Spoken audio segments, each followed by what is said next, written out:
A blinking red light on a Roku TV usually points to a power or hardware communication issue. In this video, I will show you simple, step-by-step troubleshooting you can do at home to fix the Roku TV blinking red light and get your TV working again. Let's start by power cycling the TV. Unplug your Roku TV from the power outlet and leave it unplugged for about 1 to 15 minutes. While the TV is still unplugged, press and hold the physical power button on the TV for a short time.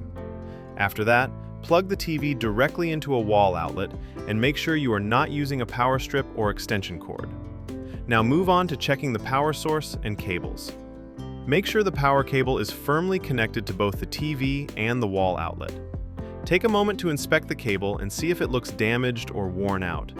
If you can, try plugging the TV into a different wall socket to rule out any outlet issues, and avoid using surge protectors or extension cords while doing this. Next, disconnect all external devices from the TV. Remove HDMI cables, USB devices, and anything else connected to it. With only the power cable connected, restart the TV and see if it turns on properly.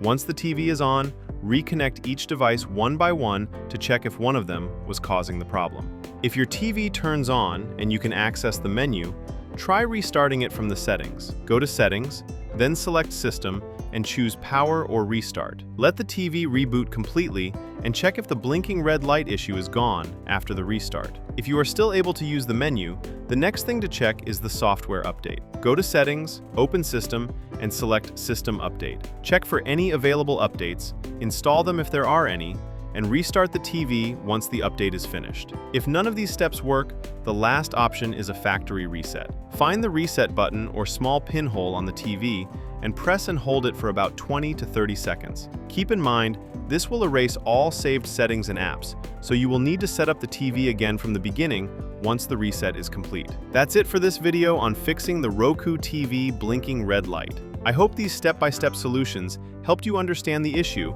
and get your TV back to normal. If this video helped you, give it a thumbs up and don't forget to subscribe for more simple and helpful tech fixes. If you have any questions or one of these steps worked for you, let me know in the comments. Thanks for watching, and I'll see you in the next video.